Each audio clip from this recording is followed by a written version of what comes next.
Walter Hale had never expected to fall in love again. Not at 67, not after 2 decades of living quietly in his small Florida home, and certainly not after burying the last pieces of his failed marriage. But life, he'd always believed, had a strange way of surprising even the most wounded souls. And the night he walked into Luna's diner, smelling of saltwater and old regrets, was the night something unexpected began to stir again. Elena was wiping down tables when he first noticed her. She moved with an easy confidence, humming a tune he didn't recognize. Her dark hair was pinned loosely, strands falling in a way that felt almost deliberate. When she turned and saw him sitting alone, she offered a smile warm enough to make him forget how long it had been since anyone smiled at him like that. "Coffee?" she asked, stepping closer. He nodded, trying not to stare too long. "Please. Strong if possible." She chuckled softly. "I make it strong enough to wake the dead." Her accent was melodic, something European, something he couldn't quite place. It drew him in immediately. Over the next few weeks, Walter returned to the diner more often than he admitted to himself. He told friends it was for the quiet, but he knew it was her. Elena always found time to talk, leaning on the counter, asking questions no one else bothered with. "Do you ever travel?" she asked one evening. "Not much anymore," Walter replied. "Life gets smaller when you get older." "It doesn't have to," she said, touching his hand lightly. "Not if you choose something bigger." That touch stayed with him for days.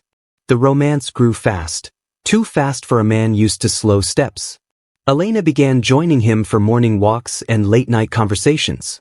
She laughed at his old stories, soothed his insecurities with gentle words, and spoke of dreams he didn't know he was allowed to have anymore. When she told him she wanted something serious, he felt boyish, hopeful, resurrected. Friends whispered warnings. "She's much younger, too beautiful, too sudden," but Walter shut them out.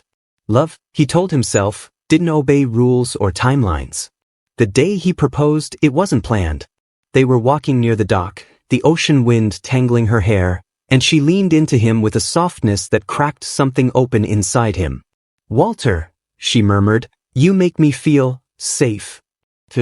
The word had followed him through years of loneliness like a ghost he could never reach. Hearing it from her made him believe in a future he thought was long gone. "Marry me," he whispered, almost as if afraid the moment would shatter. Her breath caught. For an instant, just an instant, he thought he saw something flicker in her eyes. Calculation? Fear? Surprise? He couldn't tell.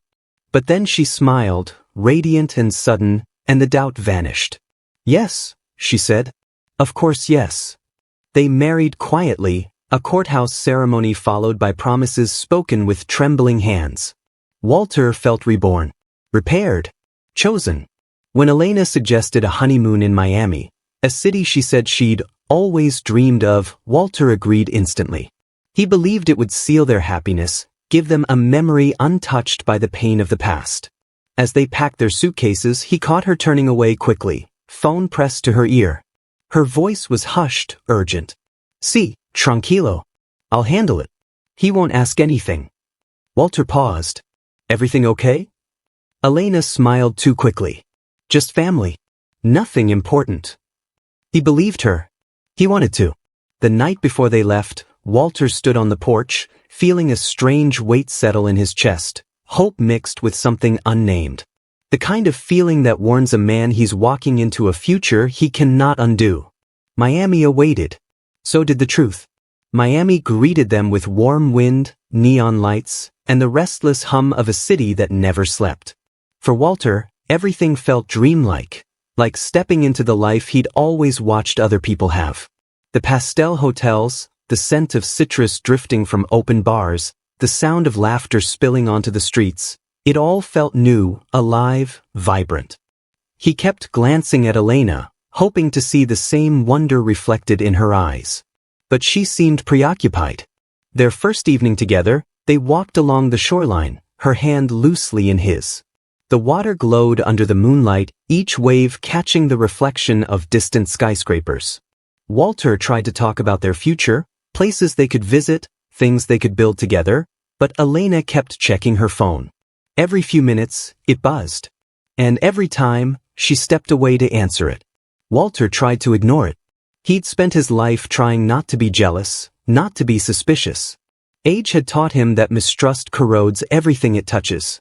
But as the night wore on, he began noticing details he couldn't dismiss. The way she spoke in hushed tones, the quick nervous glances over her shoulder, the way she'd return to him wearing a smile too practiced to be real.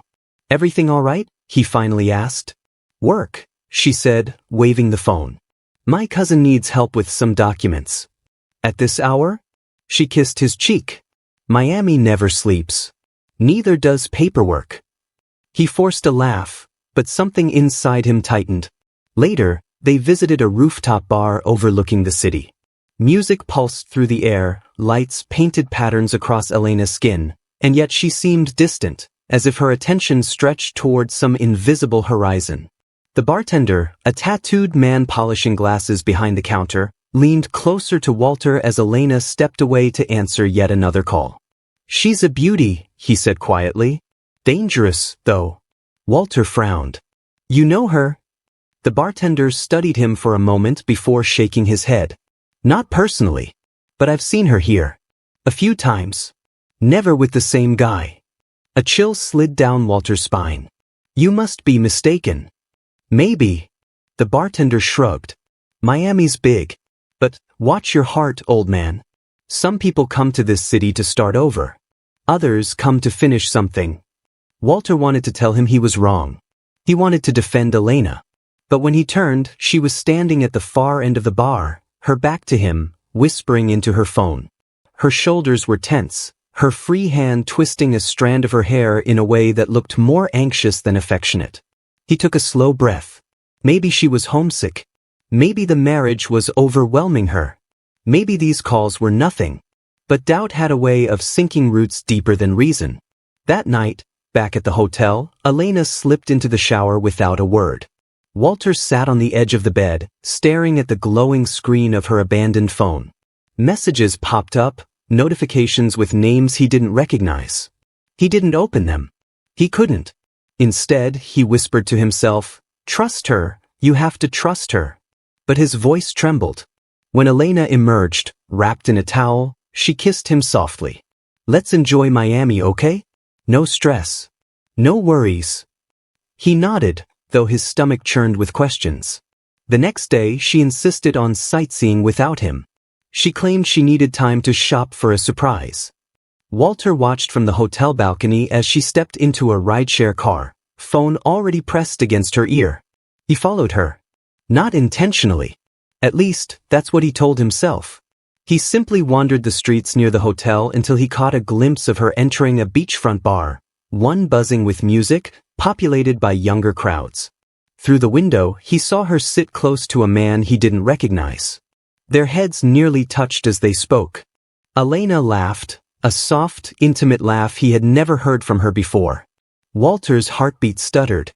He turned away, leaning heavily against a lamppost as the Miami heat closed around him like suffocating smoke. Something was wrong. Terribly, painfully wrong. And as night fell over Miami's glittering coastline, Walter realized something he wasn't ready to admit aloud. The honeymoon wasn't saving their marriage. It was revealing it. What he saw next would push the cracks even wider. Walter barely slept after what he saw in Miami. Elena's laughter with that stranger replayed in his head like a cruel loop. Too intimate, too familiar, too alive to be innocent. When they returned home, he hoped the distance from Florida would wash away his unease, but instead, everything between them tightened like a rope drawn thin. For the first few days, Elena pretended everything was normal. She cooked dinner, kissed his cheek, and asked about his day. But Walter noticed the shift, the way she'd avoid eye contact, the quick clutch of her phone whenever he walked into the room, the way she locked the bathroom door even when she was just brushing her teeth. On the fourth morning back, he checked their bank account, something he rarely did. His breath stalled. $5,000 gone. Withdrawn in small increments. "Elena." His voice cracked from the bedroom doorway. "Did you take out money from our account?" She didn't look up from her makeup mirror. "Yes." He felt the floor tilt. "Why?" "For things I needed." "What things?" She paused, mascara wand suspended midair, her expression sharpening. Why are you asking like I need permission? It's our account. I'm your wife. Walter swallowed hard. I'm not accusing you. 5,000 is a lot, Elena. She turned slowly, eyes narrowing. Are you keeping tabs on me now? Is that it? No, She stood suddenly, face inches from his.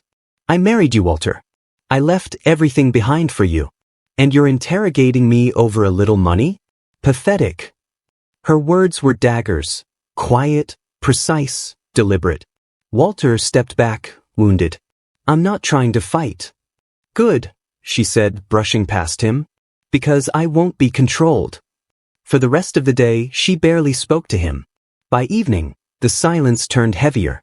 Walter tried to make peace, cooking her favorite pasta, placing the plate gently in front of her.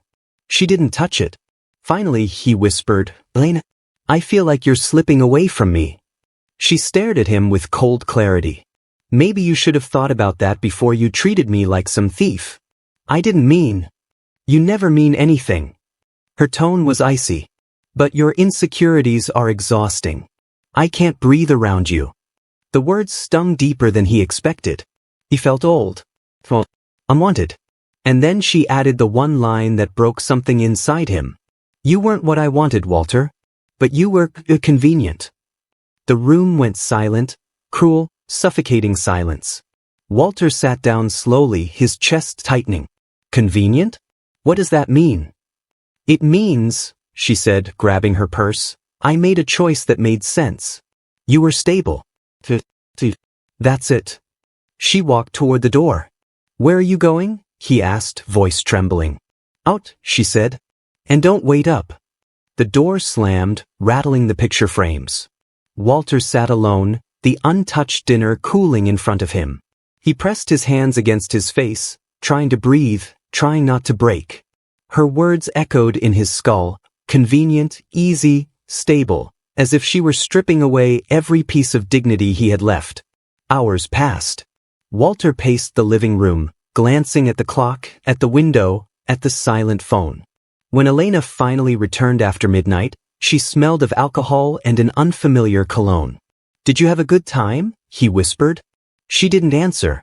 She walked past him, shrugging off her jacket, her expression unreadable.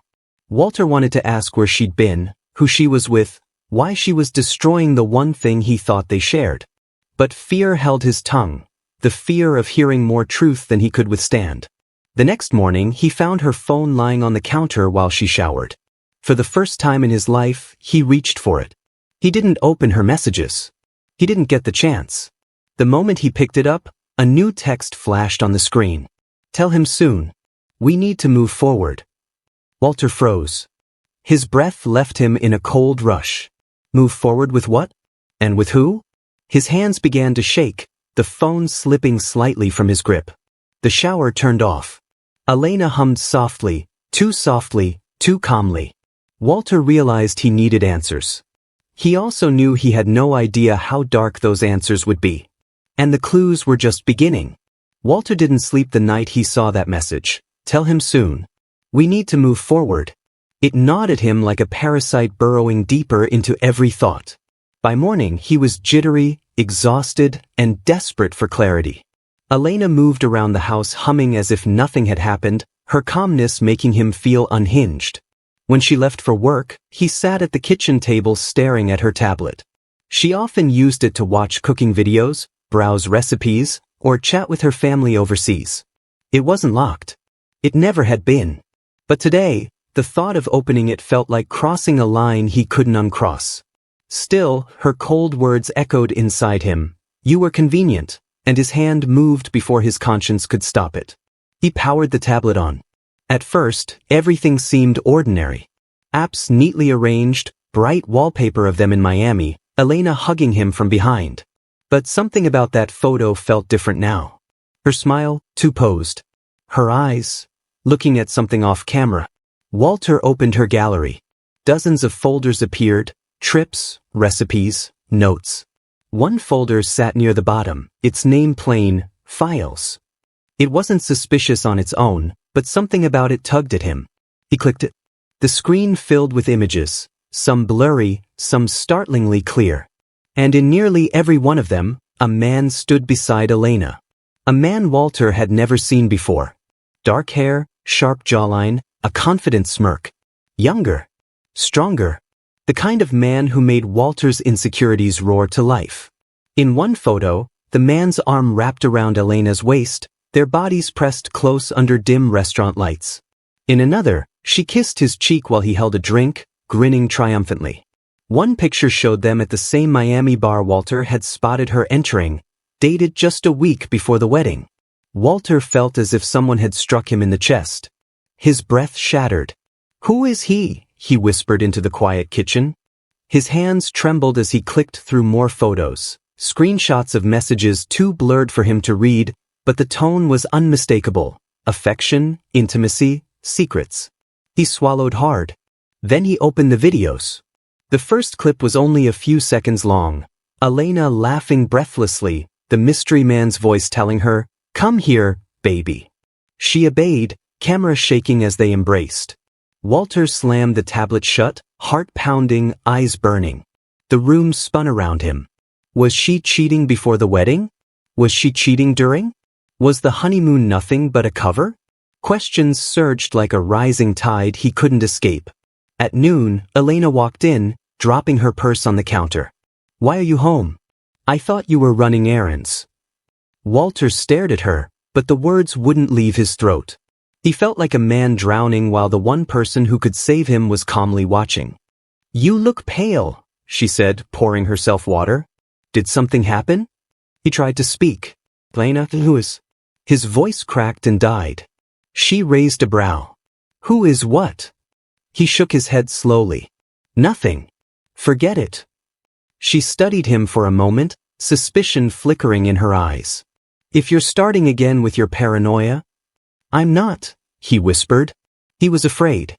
Not just of confrontation, but of the truth he might hear if he pushed too hard. That evening, Elena left again without explanation. Walter sat silently on the couch, replaying every smile, every touch, every promise she ever made. He felt foolish, old, discarded, a man who'd bought into a fantasy crafted by someone who never truly wanted him. Hours later, her words from days ago returned like poison. "You were convenient. Not loved. Not chosen. Convenient." Walter stood from the couch, a cold resolve forming. He needed to know everything, every lie, every secret, every hidden truth. Because the stranger in those photos wasn't just part of her past. He felt it now. That man was part of her plan. And the plan wasn't finished yet. For the next 2 days, the house felt like a pressure cooker, silent on the outside, boiling on the inside. Walter carried the images he'd seen on Elena's tablet like hidden wounds. Every time she spoke, he heard the laughter she'd given that other man. Every time she touched him, he remembered how she wrapped her arms around a stranger's waist in those photos. But he said nothing. Fear held his tongue, fear of the truth, fear of losing the little illusion of love he had left, fear of what he might become if he confronted her outright. Elena, meanwhile, moved through the house like a storm cloud. Cold. Impatient. Irritated by even the smallest things. One evening as Walter washed dishes, she walked in, tossing her coat onto a chair. "You didn't clean the car like I asked," she snapped. He blinked, startled. "You never asked me." Her eyes narrowed. "Are you calling me a liar?" "No, maybe I forgot." "You always forget." "Honestly, Walter, if you can't handle simple tasks, what good are you?" His stomach twisted. "Elena, I'm trying." "Try harder," she said, brushing past him. He stared at the running water, hands trembling. The insults were becoming more frequent. Sharp remarks disguised as jokes, accusations without reason, reminders of his age, his slowness, his limitations. It felt as though she were chiseling pieces off him, one cutting word at a time. Later that night, they sat in the living room, Elena scrolling endlessly on her phone while Walter watched shadows stretch across the walls. Finally, he found the courage to speak. "Elena, are you happy with me?" She didn't look up. "Why wouldn't I be? You seem distant. You go out a lot. You don't talk to me anymore." She sighed theatrically, dropping her phone on her lap. You're imagining things again. God, Walter, do you know how exhausting this is? You smother me. I'm just worried. About what? She stood abruptly, voice rising. That I'll cheat? That I'll leave you? Is that what you're scared of? He swallowed hard. She stepped closer, eyes sharp as glass. Maybe you should look in a mirror, Walter. Women my age have options. You don't. The words hit him like a physical blow. Elena, he whispered, I love you. Then act like it, she snapped. She grabbed her keys from the counter. Where are you going? He asked softly. Out. With who? She didn't answer. She slammed the door, leaving the house quivering under the impact. Walter sank onto the couch, burying his face in his hands. Tears burned behind his eyes, not just from pain but from humiliation. He wanted to scream, to demand answers, to confront her about the man in the photos, but he feared the truth more than the lies. Hours passed. Midnight crept closer. Rain began tapping against the windows, soft at first, then heavier, matching the turmoil building inside him. At 1:14 a.m., the front door opened. Elena stumbled inside, laughing softly to herself, perfume mixed with the lingering scent of another man's cologne. Walter stood. Elena, where were you? She stopped, her smile vanishing instantly. Don't start. I just want to know. Well, you don't get to. She shoved past him, heading toward the bedroom. Walter grabbed her arm, gently but enough to stop her. Elena, he said, voice shaking, please, talk to me. She whirled around, fury exploding in her eyes. Don't ever touch me when you're like this. Like what? Pathetic. The word cut deeper than all the others. She yanked her arm free and stormed into the bedroom, slamming the door so hard a picture frame fell from the wall. Walter sank onto the hallway floor, listening to the rain batter the roof and to his own heartbeat thudding painfully in his ears. He felt trapped in a marriage that no longer felt like a marriage, trapped between the love he wanted and the nightmare he was living. He needed clarity. Answers. Something. Anything. When he finally rose, wiping his face, he noticed something that tightened the knots inside him even further. Elena's coat lay draped over a chair. A small, torn piece of paper peeked from the pocket, just enough for him to see a phone number and a name scribbled beneath it. Rico. Walter's pulse quickened. A new secret. A new piece of the puzzle. And maybe, he thought bitterly, a new reason to be afraid. The storm outside was nothing compared to the one he was about to step into. The storm from the night before hadn't fully passed. Its echo lingered in the Ward household, silent, heavy, and tense. Samuel woke with the same knot in his stomach he had fallen asleep with, the kind that tightened every time he remembered the stranger's face in the photos and the quiver in Sophia's voice when she said, "It's not what you think." But he couldn't unsee it. He couldn't unfeel the distance that had grown between them like a widening crack in the floor they once danced on. And most of all, he couldn't unhear the way her phone vibrated for the 5th time around midnight, screen face down, as she silently pretended to sleep beside him. When he finally got out of bed, he found Sophia in the kitchen, arms wrapped around herself, staring at her untouched cup of coffee. She didn't look up. "Morning," he said. She nodded, barely. The cold politeness between them scraped at him like sandpaper. "I'm heading out," she murmured, grabbing her purse. "I have errands." "Now?" he asked. It was barely 8 a.m. She shrugged. "I need air." And then she slipped out the door before he could respond. Samuel stood alone in the kitchen, staring at the half-empty mug she'd abandoned. Something in him twisted. He wasn't a jealous man, never had been, but doubt had a way of poisoning even the cleanest parts of the heart. He needed answers. Not accusations, not assumptions, answers. He went to the bedroom, grabbed her phone charger, and paused. Her nightstand drawer was slightly open. Inside lay a folded scrap of paper he hadn't noticed before. His name wasn't on it, but curiosity tugged at him. He pulled it out. A phone number. Nothing else. No name. No context. He knew he shouldn't. It was a line he had always promised never to cross. But promises felt small compared to the image of Sophia smiling beside another man. His hands trembled as he dialed. The line rang once, twice, 3 times. Then a voice answered. A man's voice. Confident. Familiar in a way that made Samuel's skin crawl. Hello. Samuel froze. His instinct screamed to hang up. Instead he asked, "Who is this?" The man chuckled softly, like he had been expecting the call. "I should be the one asking you that." Samuel swallowed. "I found this number in my wife's things." The pause. Then the man exhaled slowly, almost sympathetically. "So you're the husband?" The words sliced through Samuel's chest. "What is your connection to Sophia?" Silence stretched thin. Finally, the man replied, "That's something she should tell you." "That's not an answer," Samuel snapped. The man's tone shifted, still collected, but darker. "Listen, I'm not the enemy here, but you're about to uncover things you might not be ready for." Samuel's pulse hammered. "What things?"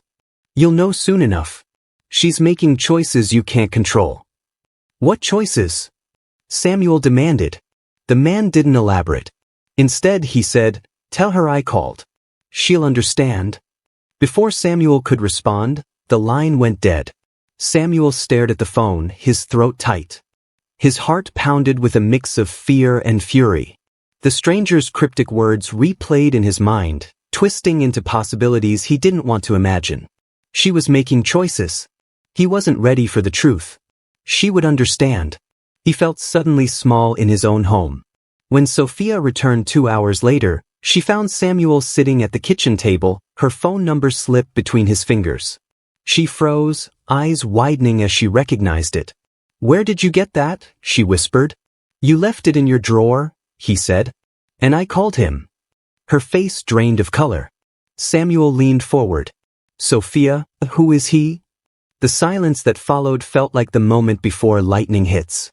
And as Sophia finally opened her mouth to answer, a car horn blared outside, long, loud, insistent, cutting her off. Her eyes widened in alarm. "Samuel," she whispered, "he's here."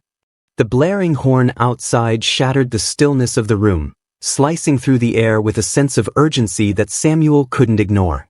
Sophia's face had gone pale, too pale for it to be anything ordinary. Before he could ask again who the man was, she moved to the window, peeking through the blinds with a trembling hand. Samuel rose. "Is that him?" She didn't answer, but the way she stiffened told him everything he needed to know. The horn blared again, followed by the screech of a car door slamming shut. Heavy footsteps approached the house. Samuel felt a surge of anger rise inside him.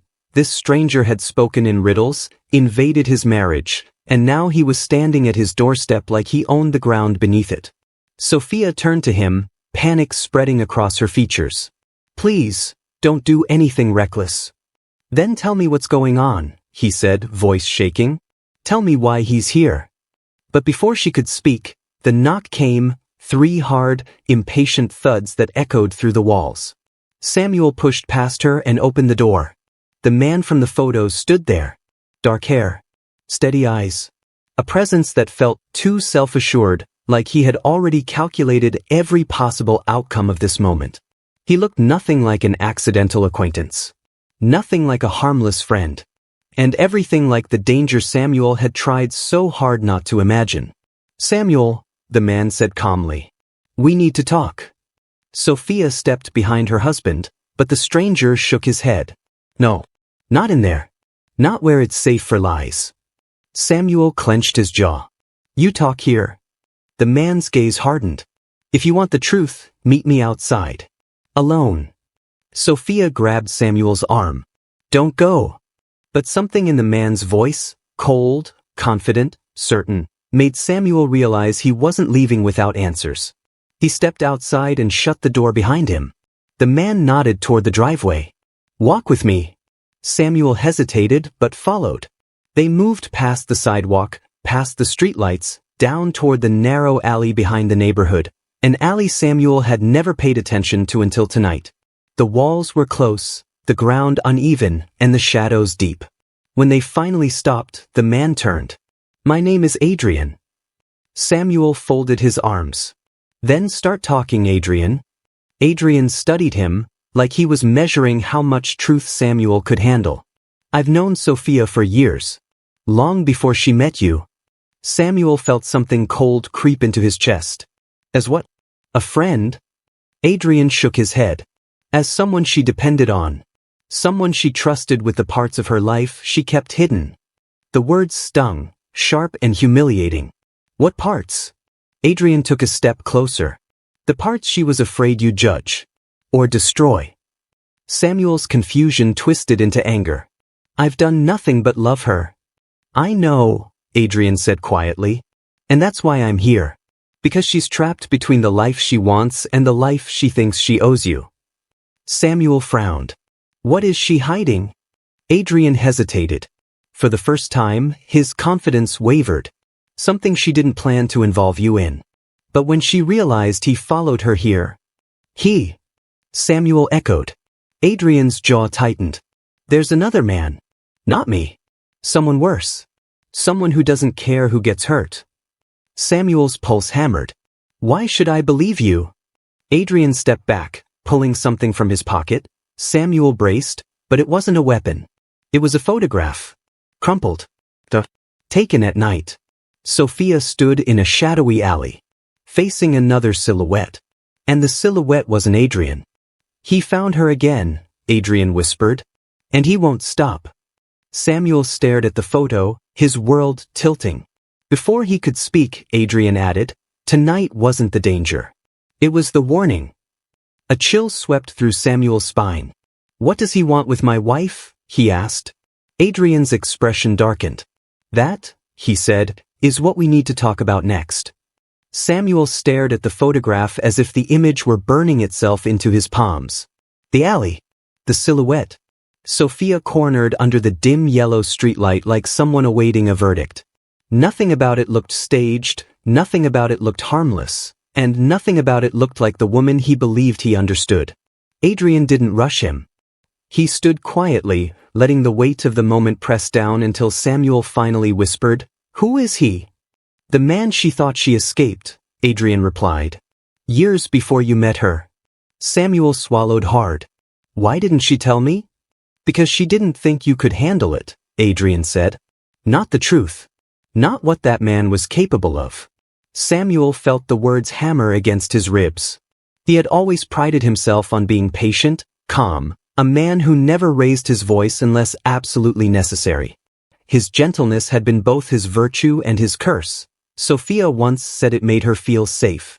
But now, in the dark alley with the truth unraveling piece by piece, he wondered if that same softness had blinded him.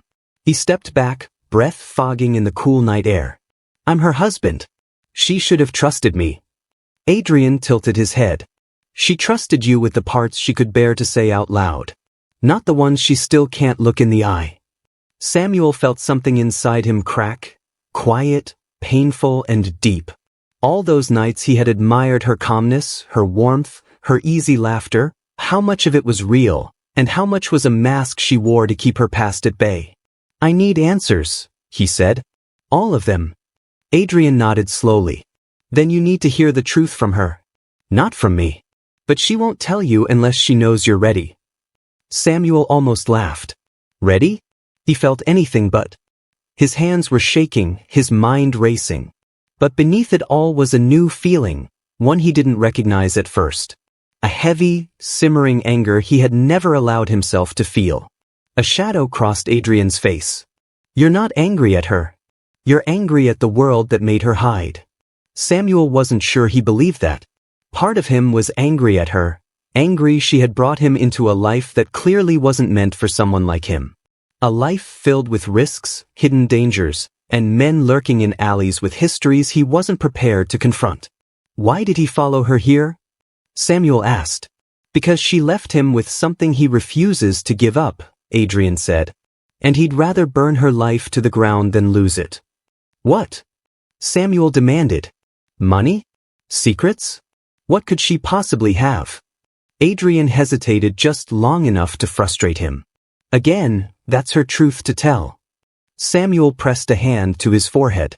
He felt dizzy. Betrayed. I loved her, he murmured. All I wanted was peace. companionship, a new beginning. That's why she chose you, Adrian said. You were the quiet after a lifetime of storms. But the quiet man inside Samuel, the gentle, forgiving man he had always been, was fading fast. The more he learned, the more something darker stirred, something that whispered, "You're a fool." She used you. She lied to you. She dragged you into a war you never signed up for. Adrian seemed to sense the shift. Whatever you're feeling right now, don't let it decide your next move. I don't know what my next move is, Samuel said bitterly. Yes, you do, Adrian corrected. Go home. Ask her the question you've been avoiding. He took the photo back, folding it into his pocket. Ask her what that man still wants from her. Samuel stood frozen for a moment, listening to the low hum of streetlights and the distant buzz of traffic. He felt like a man watching his own reflection shatter, like centuries of patience collapsing in seconds. When he finally walked back toward the house, every step felt heavier, his heartbeat louder, his thoughts sharper. He wasn't going home as the same man who had walked out. By the time he reached the door, the gentleness that once defined him was fighting to survive. And losing. He turned the doorknob. Inside, Sophia waited, hands clasped, eyes red, as if she already knew the question he was about to ask. Samuel stepped inside the house with the heaviness of a man walking into a courtroom where he wasn't sure if he was the witness, the defendant, or the fool. Sophia stood near the kitchen counter, fingers twisting anxiously, as if she'd been rehearsing excuses that no longer mattered. The silence between them stretched like a rope pulled too tight. Samuel took a breath that trembled more than he wanted to admit. Sophia, he said softly, who was the man Adrian warned me about? His voice didn't rise, but the sharpness of it made her flinch, as though truth itself were a blade brushing her skin. She looked away, shoulders curling inward. Samuel, this isn't something I ever wanted to involve you in. The answer only deepened the ache in his chest. He took a step closer. But he's here, Sophia. In our city. Watching us. And I'm standing in the dark without knowing what I'm fighting. She shut her eyes, a pained exhale slipping out. He wasn't supposed to find me again. That sentence landed like a stone in Samuel's stomach. The word echoed, unraveling every illusion he had left. Samuel gestured gently. Start from the beginning. Sophia nodded slowly, gathering her courage like shattered pieces she wasn't sure would fit anymore. His name is Rylan, she whispered. We were together years ago. Before anything in my life made sense. He wasn't just controlling, he was dangerous. Violent when he didn't get what he wanted. Her voice shook. And he wanted everything. My money.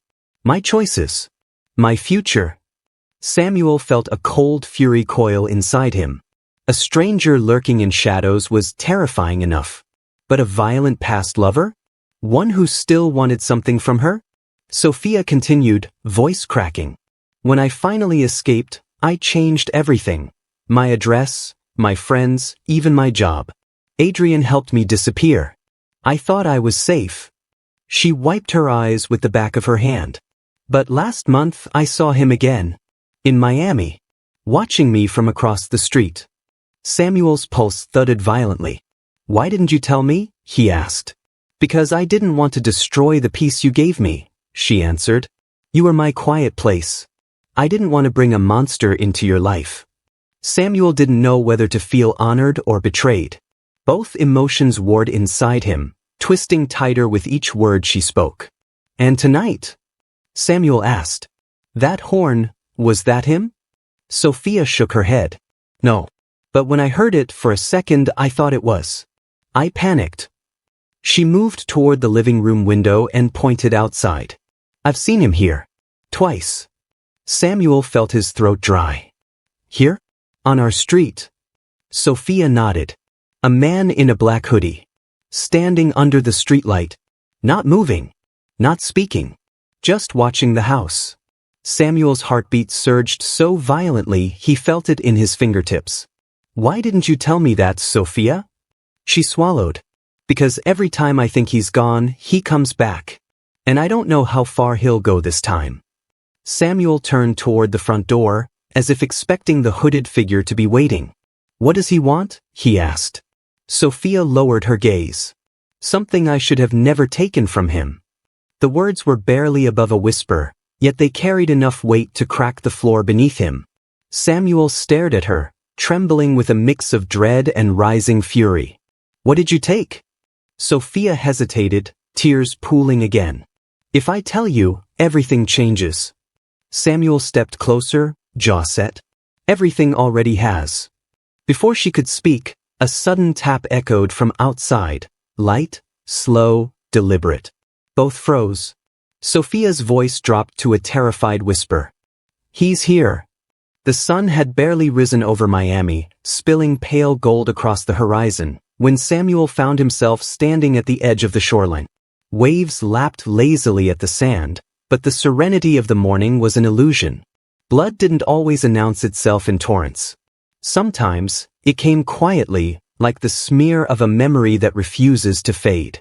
And this morning, Samuel was about to see the consequences of secrets, lies, and decisions no one should ever have had to make.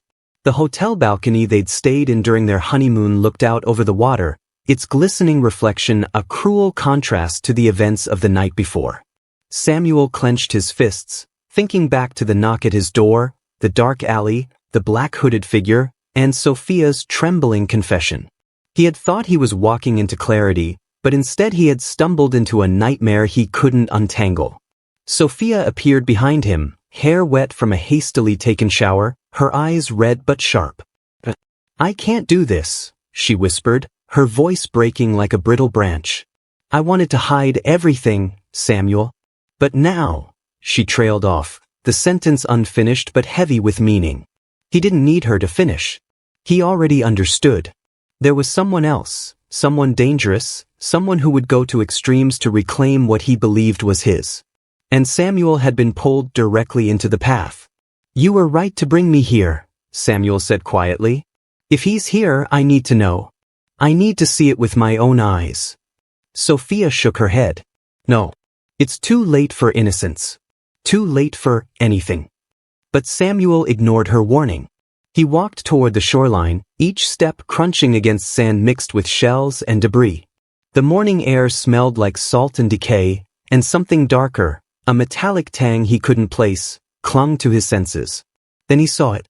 A figure sprawled near the water's edge, head turned at an unnatural angle, waves washing around him. The black hoodie. Samuel's pulse hammered in his ears. He staggered closer. Blood streaked the sand, spreading in irregular patterns, crimson and shocking against the pale grains. He recognized him immediately, Rylan. His mind went blank. He couldn't reconcile the image of the man who had terrorized Sophia, threatened her, stalked her from Miami to this very shoreline, lying lifeless before him.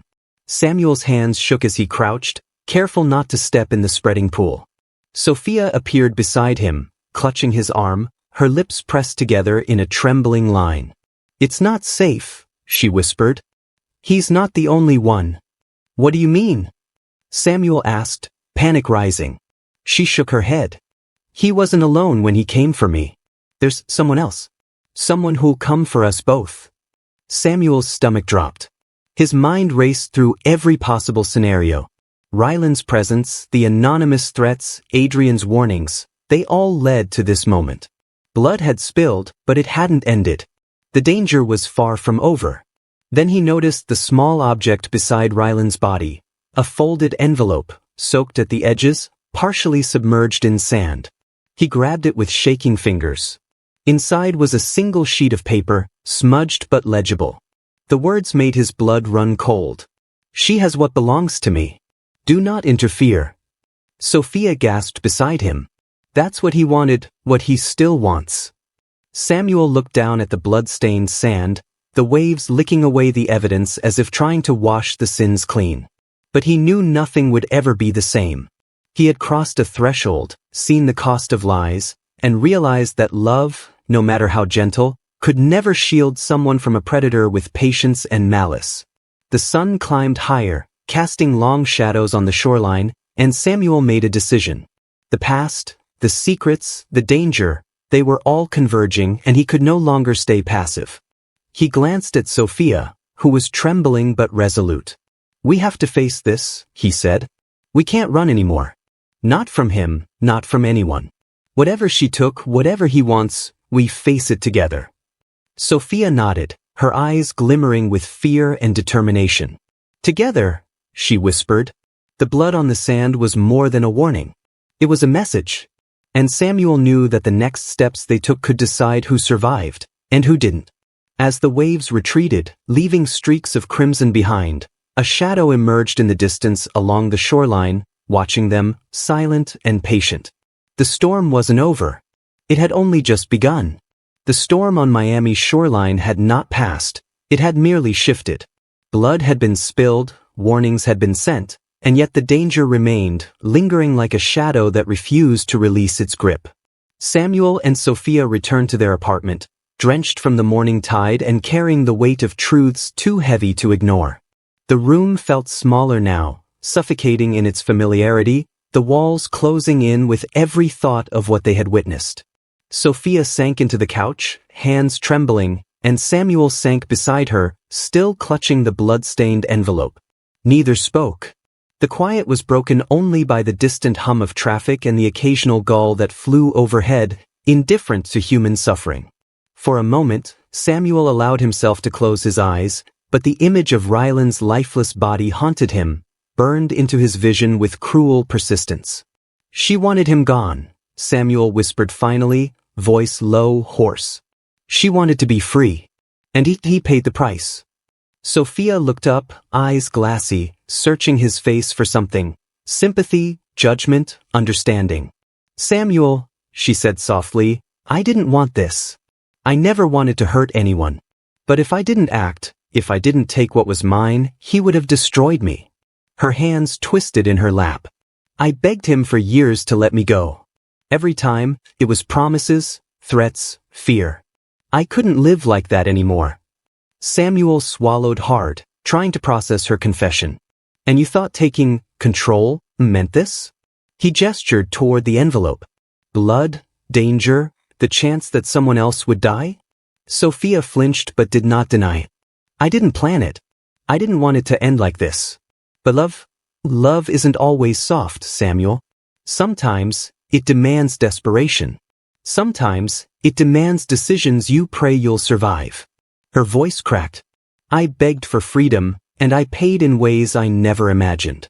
Samuel's chest tightened.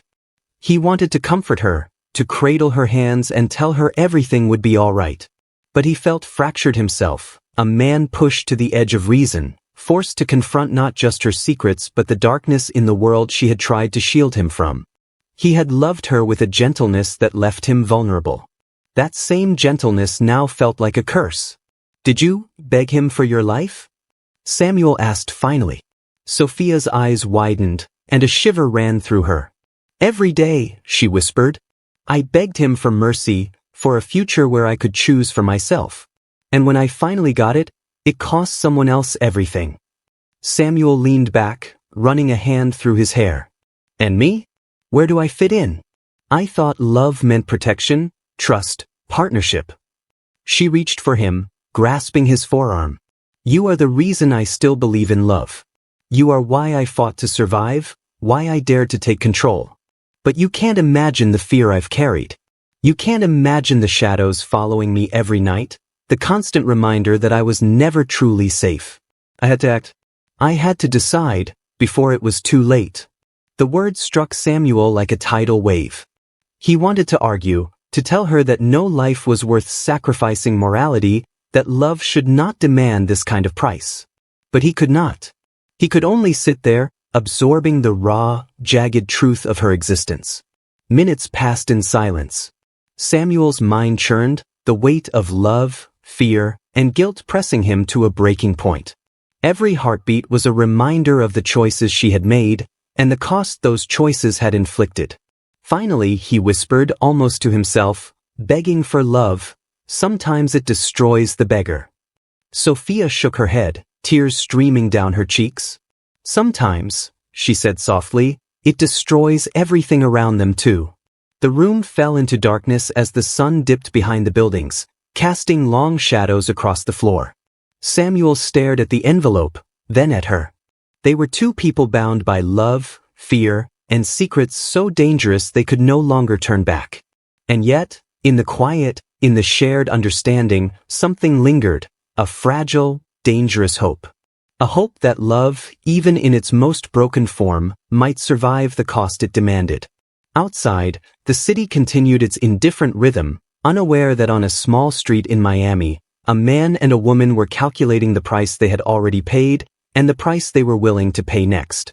And Samuel knew, with a chill in his bones, that the next choice they made could determine not just their love, but their survival. The shadows waited. The night was coming. The night settled over Miami like a velvet shroud, heavy and suffocating, carrying with it a sense of inevitability. Samuel and Sophia stood at the edge of the rooftop, overlooking the city lights, their silhouettes sharp against the glow of neon and street lamps. Every shadow seemed alive, moving with a purpose, reminding them that nothing in their world was safe, not even the fragile piece they had clawed back together. Sophia's fingers trembled as she gripped Samuel's hand. "It's him," she whispered. "He's coming tonight. I can feel it." Her voice carried a weight that made Samuel tighten his jaw, the protective instinct rising with a ferocity he had never known. For years, he had been gentle, cautious, deferential. But tonight, gentleness would not be enough. Samuel scanned the streets below. A figure emerged from the darkness, black hoodie pulled low over his face, stride purposeful and slow, as if he knew every step he took was being watched.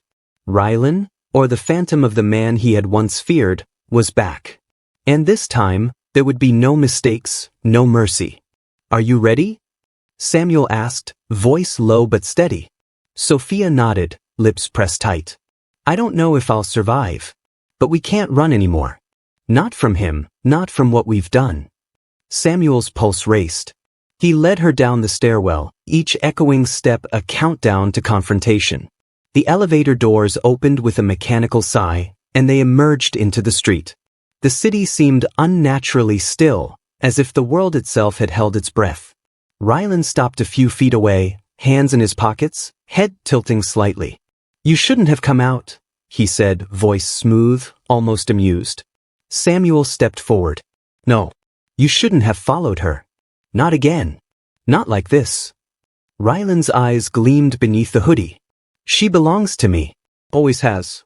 And you," he gestured to Samuel, "are nothing but a placeholder. A man who thought love could protect her. But love can't protect her from me." Sophia moved beside Samuel, her presence a mixture of fear and determination.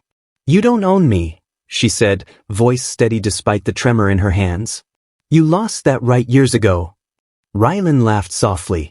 "Lost? Oh, you think you can take freedom? You think you can erase history? I've waited. I've planned. And now," his hands moved suddenly, reaching for the envelope Samuel still clutched. The one containing the final piece of proof she had stolen, the one that had drawn Rylan across oceans. Samuel reacted before he thought. He shoved Rylan backward, the force knocking the man off balance. A sharp struggle ensued, the night air filled with grunts, heavy breathing, and the scrape of shoes on asphalt. Sophia grabbed a discarded chain from a nearby bike rack and swung it toward Rylan, forcing him back, the metallic clang echoing in the silence. For a moment, time seemed suspended. Samuel's heart pounded, each second stretching into eternity. Then Rylan lunged, desperation clear in every movement. Samuel met him head-on, and the two men crashed to the ground, grappling in a furious tangle of limbs. Sophia screamed, the sound cutting through the chaos, and Samuel's fury boiled over. He delivered a final, calculated push, sending Rylan sprawling into a puddle. The hood fell back, revealing a face twisted in shock and defeat. Blood trickled from a cut above his eyebrow, and for the first time, the man who had haunted Sophia's life looked mortal, vulnerable, and finished. Samuel stood, chest heaving, gaze fixed on the defeated figure. "This ends tonight," he said, voice calm but unyielding. Sophia stepped forward, envelope in hand. "It's over," she said firmly, her eyes meeting Samuel's. "We decide our future. Not him. Not anyone." Rylan groaned, struggling to rise, but Samuel's hand pressed firmly to his chest, holding him down. "Run once more, and you won't live to tell the story," Samuel warned. For a moment, Rylan's eyes flickered with something: fear, recognition, defeat, and then he slumped, silent and broken. Samuel and Sophia stood together in the dim light of the street, chest to chest, hands entwined. The city buzzed around them, unaware of the battle that had just taken place in its quiet heart. Sophia's voice was barely a whisper. "We survived." Samuel brushed a strand of hair from her face. "Yes," he said softly. "But love isn't about survival alone. It's about choosing each other every day, no matter the cost." The ocean breeze carried the faint smell of salt and sand. The blood that had tainted their past was washed away, the night's horrors leaving scars but not defeat. Together, they walked down the street, away from the shadows, toward a future they had fought for, a future defined not by fear, but by the courage to love despite everything. And for the first time, Samuel realized that some reckonings, no matter how brutal, could also bring freedom. The night was over. The storm had passed. But the memory of the fight, the price of love, would never fade.